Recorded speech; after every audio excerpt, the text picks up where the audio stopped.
Call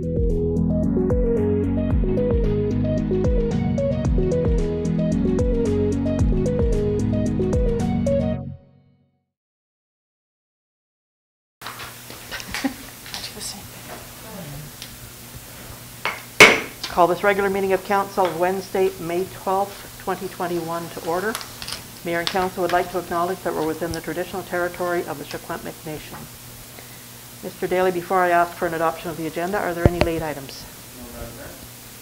Thank you. Could I have a motion to adopt the agenda? So moved. Councillor Burge, second. I'll second. McElravy, all in favor? Carried. Could I have a motion to adopt the minutes of the regular meeting of council dated April 28th, 2021? So moved. Councillor Rivet, second. I'll second those. Councillor Park, any discussion, errors, omissions? Hearing none. All in favor? Carried. Delegations. We have Mario Parodi from BDO with the auditor's report presentation.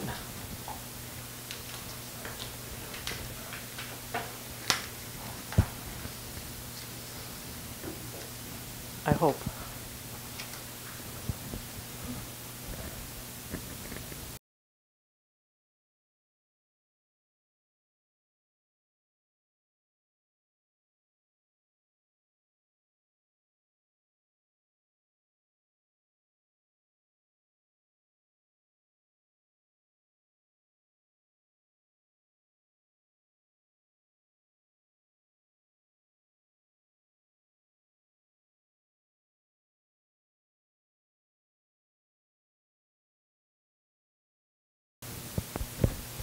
There we are.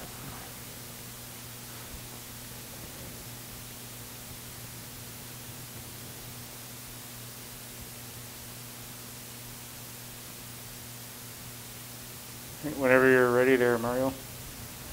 Okay, perfect.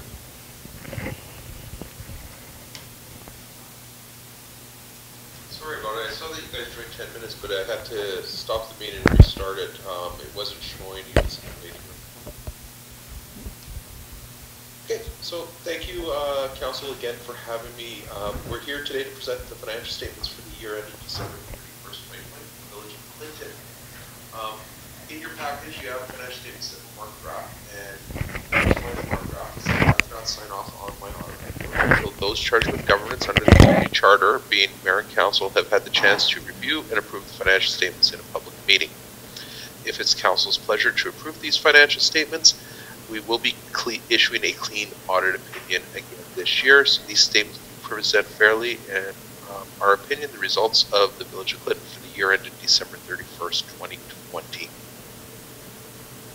And so I'll walk you through the highlights through a brief PowerPoint presentation, but happy to answer any questions on the financial statements themselves.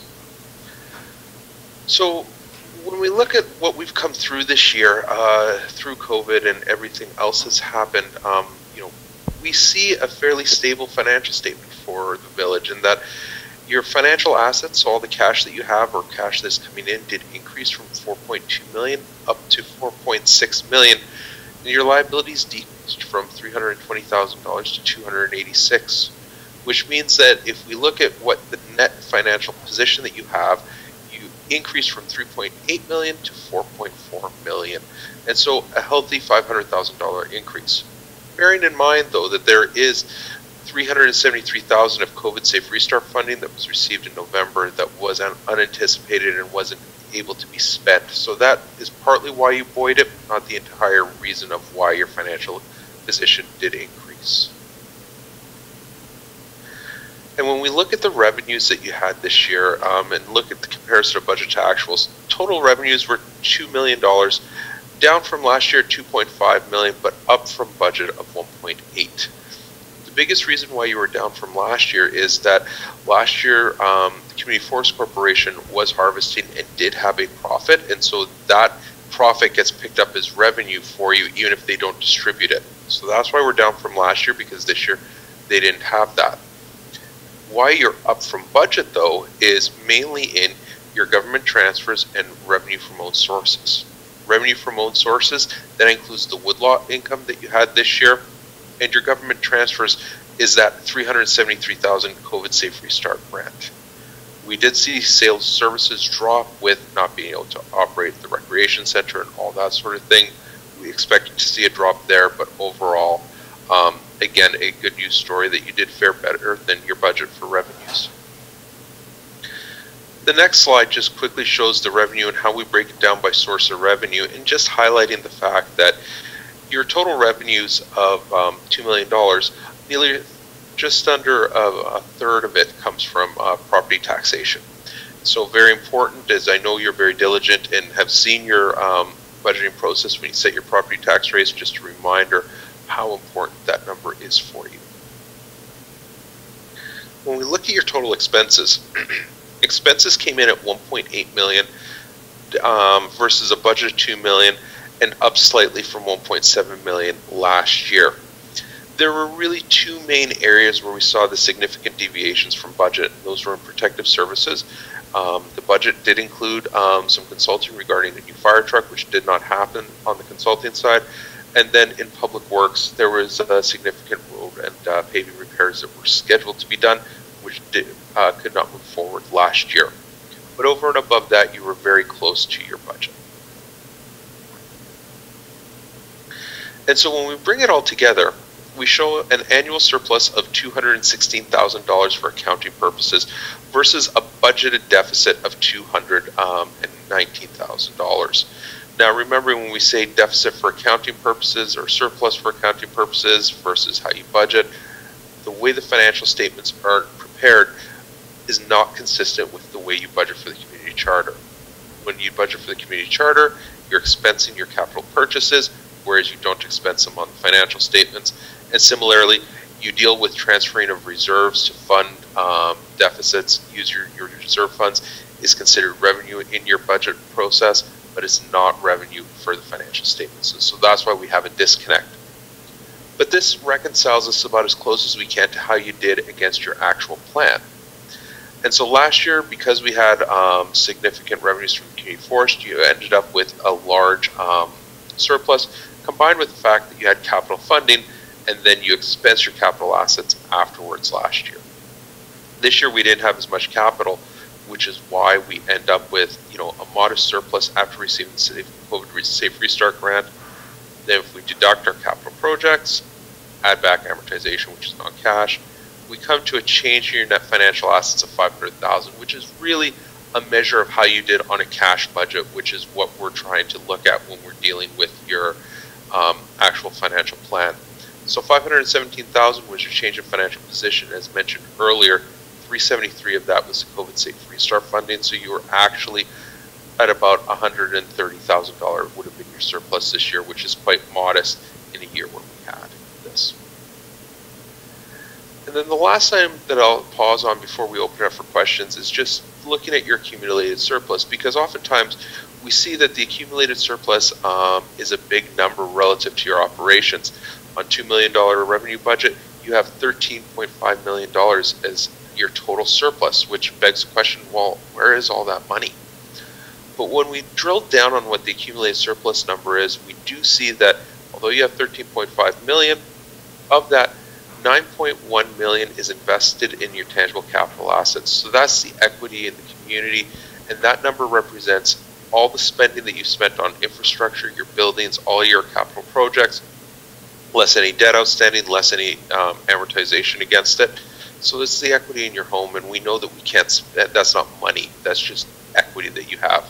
So if we back that out, and we also back out the equity in the Community Forest Corporation, because again, that's not money that you have, that's just because it's your subsidiary, you have to pick up what their retained earnings is. We really have about $9.6 million that of that 13.5 that isn't there to spend. So really we're just under $4 million in revenue or in surplus that we have. But of that, only $1.5 million is sitting in your general fund surplus, which is true funding available for you to spend in future years, which has built up over time. And I know that's been a directive of council to make sure that you're more financially stable that's there. So, when we look at 13.5 million, that isn't really a bit, it's only 1.5 million that's available for council and management to spend. The rest of it is tied up in your previous equity. And then also you'll have reserve funds of 1.8 million, which are restricted either by council for future years, or in the cases of gas tax and COVID Safe Restart funding, restricted by the senior levels of government as well. With that, a very quick overview on the statements, but I'll open it up for any questions that council has of them. Anyone have any questions? No. Nope. I think you're okay. No questions from council. Okay, perfect, thank you. And then is the motion now or later in the meeting to approve the statements? Later. Okay, so I'll just wait for word that the statements were approved, and then I will work with Mandy to finalize them and get final copies out to you tomorrow. Sounds good. Thank you. Thank you. Thank you for having me again. We will talk to you soon.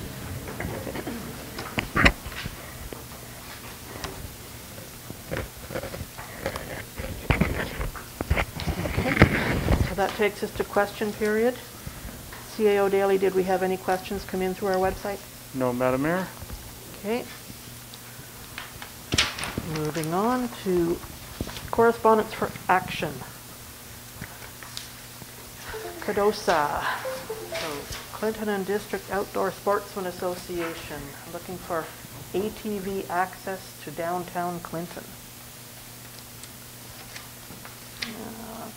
Okay. This doesn't really fall under anyone's portfolio, does it? No. No. Okay. So what they're looking for is ATV access from the recreation site north of the railway tracks down to Clinton, so people can access meals, gas, motels, etc. And they did mention that Wells Barkerville Gold Rush snowmobile trail does have that, and I contacted Wells and they actually have a bylaw that they said we're welcome to use as a template if we decide to go that way. They do allow access. The difference being we're on a provincial highway and they're on a secondary road. So any discussion on this? Councillor Park? Well, reading through this, I think it's a little vague when I was reading through it, but I did go through what Wells had as well, and I think there's opportunity there for sure that we should at least investigate a little bit. I wouldn't see, obviously, I wouldn't think you'd be coming down on the highway, but at least on our village-owned streets, it might be a possibility, and then they could, walk close enough. But at least I figured it at least merited some investigation into it and see what the because from the other letter, obviously there's a lot of downsides as well about the ATVs having to of course their licensing that they need, et cetera. So I would either ask staff or somebody to put a little report together on that and see if it's a possibility. Okay. Councillor Burridge. I was told that Courtney has a similar thing as well, so that might be another look into that to see what their bylaw is set up like. And I feel that totally access could be made on our roads without touching the highway here at all, because you can come in the back way to the Roundup, the Lodge, even the Nomad. So they would just have to park and walk across the street if they wanted to go to Honey's or whatever. But I would like to look into this further, because this is an avenue that a lot of places are going. And when we were doing those trail and parks workshops, this was brought up a few times. So I think it's definitely worth getting some more information and putting something together to see what we can do. Okay. Anyone else? I'm in agreement with this too. I think we should do some more research, because it's been brought up many times throughout different groups and with certain residents in town that support this as well. I know there's a licensing aspect to it for ATV drivers, Yeah. and I would suggest that we bring the RCMP into the discussion as well. I think the main concern is, you know, they could maybe cross the highway because they got to get to the gas stations. I think that was part of the concern too, is to fill up and then take off from there. Well, we do have a station on both sides of the highway, so Well, we whichever- do. whichever way but, they're coming. You know, whichever, I think that's something we could, you know, easily say that, you know, if they can cross, but they can't drive on the highway. But I think it's a great idea. So direction to staff to investigate further and bring back a report? Yeah, we can certainly we'll engage with the RCMP and definitely get their input before we go too far with it. I think we Yeah. don't want to go very far without their support or Definitely. acknowledgement of it. So. Thank you. Correspondence for information. Peace River Regional District, lack of funding for the invasive plant program.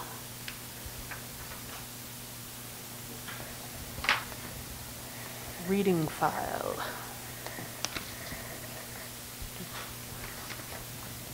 We have 16 items on the reading file. Several of them are interior health. If anyone wants to read any of those, they can ask at the front counter, and staff will certainly be happy to oblige. So receive those for information, please. Administrative reports. Office operating hours. Mr. Daly, would you like to tell us what this one's all about? All right, so basic ask was raised by staff if we could adjust the operating hours of the office from our current hours, which is 8:30 to 4:30, to opening at 8 a.m. and closing at 4 p.m. And part of the reasoning for this is to accommodate folks earlier in the morning that aren't able to attend during the day. We would retain the same lunch hour closure from 12:30 to 1:30. But that's the basis of it, is just to accommodate some folks that have indicated they can't get in here during the regular day, but would be able to attend prior to the 8:30 opening. Thank you. So this is to accommodate mainly the business people? Yeah, there's folks that have indicated that they're not able to get in here because they're already engaged in their day by 8:30 and don't have enough of time during the lunch because we close from 12:30 to 1:30, so they're not able to get there during their lunch hour as well, right? So. Okay. Any discussion on this? Would someone care to move the recommendation? Councillor Burridge. I'll move that council approve adjustment of operating hours of the village office to begin at 8 a.m. and close at 4 p.m. effective June 7th, 2021. Seconder? I'll second it. Councillor Rivet? Okay. Any discussion? Councillor Park? I don't know if there's any merit to putting a trial time on this, in a sense. We did this before office changes, I remember, and it's one thing we did was that just to see, because you know, you just say after 3 months, just bring it back, say how it's going, you have a report on it, how many people are actually utilizing it, and whether there's actually any negative feedback on it. So just food for Is that a thought on friendly amendment? Yeah, it would be a friendly amendment. Do we have a 3-month trial? And then report back? Well, that's my friendly amendment. Who moved the motion? I can. Yeah, okay, whether or not it's Could we maybe adjust it to 4 months? And I'm only saying this is because I'm thinking of school staff, and during the summer they're out. Right. But that's one of they usually are there at 8:30. So if that would be okay to move it to, so at least that would So we be have a June 4-month and trial September. period? Yeah. And then review it? Is that all right? Oh, Councillor Park? absolutely. I think it's more just the actually have a trial period on it just to see what feedback you get. Because it could be a positive and it might be, you might get some negative feedback too, right? Because you is until you actually roll it out sometimes Yeah. and then just revisit Did it you again. second that? I did, yeah, I seconded And you're it. okay with the amendment? It's fine. I mean, my way of thinking is if it doesn't work out, we'd switch it back anyway. So if everybody feels that we need a trial for it, I don't have a problem with that. Okay. Clear? So the motion is, as the recommendation reads, but with a 4-month trial period and then review. Okay. October 1st, or whatever. Any more discussion? All in favor? Carried. Okay, the 2020 draft of audited financial statement from our Chief Financial Officer. There is a recommendation there. We just had the presentation from Mr. Parodi. Would someone care to move the recommendation? I'll move that council approve the draft of 2020 audited financial statement for the Village of Clinton. Seconder? I'll second it. Councilor Rivet, okay. Any discussion? All in favor? Carried. CDC none, Public Works none, Fire Department none, Animal Control none, and Committees none. Bylaws and Policies, CAO, Intercommunity Bylaw Enforcement Bylaw Number 572-2021. As you're all aware, we've been working with Ashcroft and Cache Creek to establish a bylaw officer that would be shared amongst the 3 communities. And we have to have a bylaw for the bylaw enforcement. Would someone care to move the recommendation? I'll move the recommendation that council adopt the intercommunity bylaw enforcement bylaw number 572-2021. Seconder? I'll second it. Councillor Burridge. Discussion? Actually, if I, Councillor just Park. out of curiosity, Sure. and when would this actually start? As far as someone showing up in Clinton? Mr. Daly, Sure. can you answer that? Yeah, so we have a posting out right now on Civic Info that closes on May 20th. And then following that, the administrators from the 3 member communities are going to begin conducting interviews, and we hope to have somebody in place sooner than later. As soon as the closure comes, if we can get somebody in here like within 3 weeks to a month after that, then that would be ultimately the goal. So hopefully before summer's end. Yeah. For sure. Any more discussion? All in favor? Carried. And that takes us to council reports. So my report is there. The meeting with Municipal Affairs Minister Josie Osborne and Lisa Baer, the Ministry of Citizen Services, a lot of that was about connectivity, and some of the areas in BC are so underserved by both cell and internet. Hearing some of their stories, I think we're pretty lucky where we are. We've got much better coverage than a lot of areas. Other than that, are there any questions on my report? Okay, Councillor Burridge. I actually put in a report. I see that. I did miss putting on there I attended virtually the Small Business Awards, and unfortunately Jess didn't win, but we all know she's a winner here. It was very well presented, very well put together. It was really worth watching. And I know that all the nominees have been keeping in contact with each other, so it was a great networking thing too. And I just left on there the house address signage. I appreciate staff looking into that. I have looked into possible funding if I can get a nonprofit group maybe, and then who knows if we can offset that price of the $30 per sign back to the 15 or something. So I'm just not going to let it go because I have a police officer not letting me let it go either.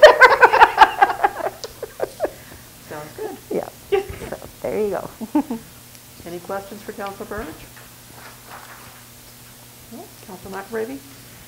I have nothing. Okay. It's been pretty quiet still. Councillor Park? Only meeting attended this the last 2 weeks was the fire department monthly meeting. Cliff Notes version really is that they're doing a lot of training right now, getting their members up to par. I think we have 6 that are doing their training right now as far as their tests, et cetera, et cetera. And they, of course, as you know, the call-outs they had, they're just with the out of the grass fires, out of control stuff that they had calls, that normal stuff. And I guess they get to practice their suppression for that, which is, I guess, and that's it. Question for you, Councillor Park. Yes. Did their election results ever come to council for approval? I don't know. I haven't seen them come across here, so they had an election, so that would be, I guess they must not have. I haven't seen them. I thought they'd be on this agenda, but. Okay. No, we don't have a fire department report on this one, so. Yeah. Okay, thank you. Councillor Rivet? I do not have anything to report. Most of my meetings are yet to come.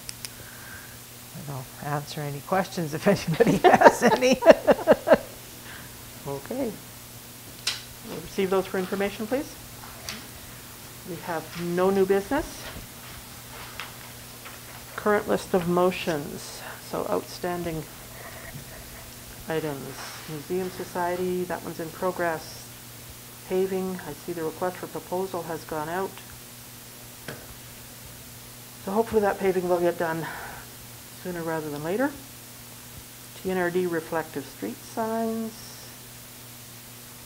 Well, it says completed, but Sandy's not, I mean, Councillor Burridge isn't going to let it go, so we'll keep it on our radar. Museum, radar. that's completed.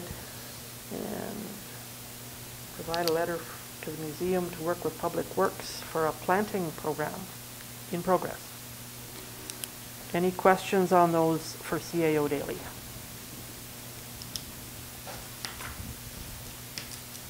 Hearing none, could we receive those for information, please?